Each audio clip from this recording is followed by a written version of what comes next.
pejimba vao afantanteraka kosa indray dia manana toeram-pambolena malalaka ny fonjana Kazobe fa nambepetraky ny mpitantana ny fonja ary ny amokatra voly ahafahana miantoka ny sakafon'ny voafonja ao an-toerana.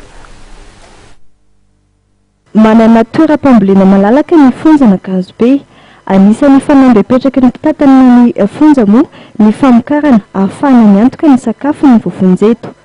Manana kampenala aloha zany zay misy kampenala mamokatra izy io fa amin'izao fotoana zao na hato kely io resaka kampenala satria somary misy olana izy ka ny tany dia natsanona aloha zany fa amin'izao fotoana zao zay mieritreritra ny hamokatra azy io satria anisany manampy be dia be ny fonjany Kazobe izy amin'ny resaka famokarana satria anisany toerana mamokatra ihany koa ity toerana ity. Ny voalohany indrindra aloha zany dia resa-bary, anisany tany mamokatra vary ity toerana Kazobe ity. Manarakaraka azy moa zany dia reny voamaina reny sahala amin'ny hoe tsaramaso, mangahazo koa anatiny dia avy eo resaka katsaka zay zany dia anisany tena letsanjo ihany koa fa letsanjo moa zany mila toerana sady mila fikarakarana tsara ilay izy vao mamokatra. Ny vary angamba zany efa nisy ary efa nahitana vokatra ilay vary fa olana kely fotsiny zany dia eo amin'ny mila zezika ilay izy, iny fotsiny somary mampiena an'ilay voka-bary. Dia manaraka an'izay resaka mangahazo. Ny mangahazo indray moa zany miandry ampy ray taona any ilay izy vao afaka miakatra ilay vokatra fa tsy hoe tonga dia miakatra sahala amin'ny vary hoe manao vary aloha dia avy eo manao vary an-tanety sahala amin'ireny tsy mitovy zany ilay fomba fiakarany. Ny ray maharitratra dia ny ray eo amin'ny enim-bolana eo dia mivoaka. Dia manaraka azy resaka voamaina koa, voanjobory ohatra zany isany efa vokatra teto amin'ity fonjana Kazobe ity dia katsaka dia vary. Dia mangahazo moa zany mbola tsy miakatra ilay vokatra fa mbola eny an-tanety izy amin'izao fotoana. Raha ny nambaran'ny lehibe ny fonjana Kazobe, tsy mahavita taona ny vokatra miakatra ary manao antso ho fanohanana ny tetikasa-pambolena tanteran'izy ireo ny fonjana Kazobe.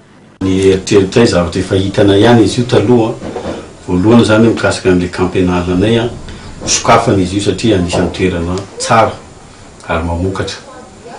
Dia mangataka zany zay fiaraha-miasa amin'ireo ONG zay afaka manao an'izay moa satria zahay zany manana olona afaka miasa fa eo amin'ilay resaka fitaovana zany no anisany tena problème anay.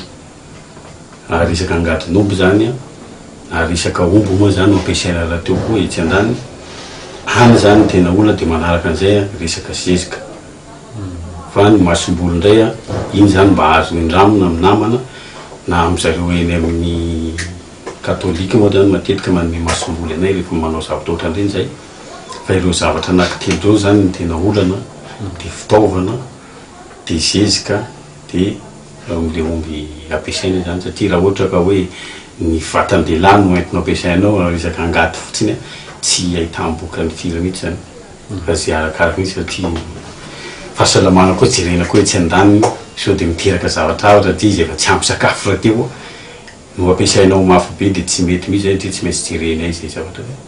Mbola tsy mahavita tena ara-tsakafo ny fonjana Kazobe ary ny mangahazo ny sakafo zaraina voafonja tazomina eto.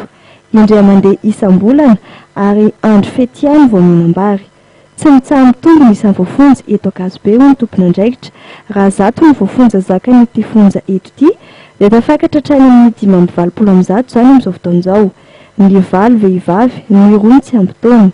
Ny alatrombo sy von'olona moa ny tena anisan'ny eloka hitazonana ny maro an'isa amin'ny voafonja eto amin'ity fonjana Kazobe ity.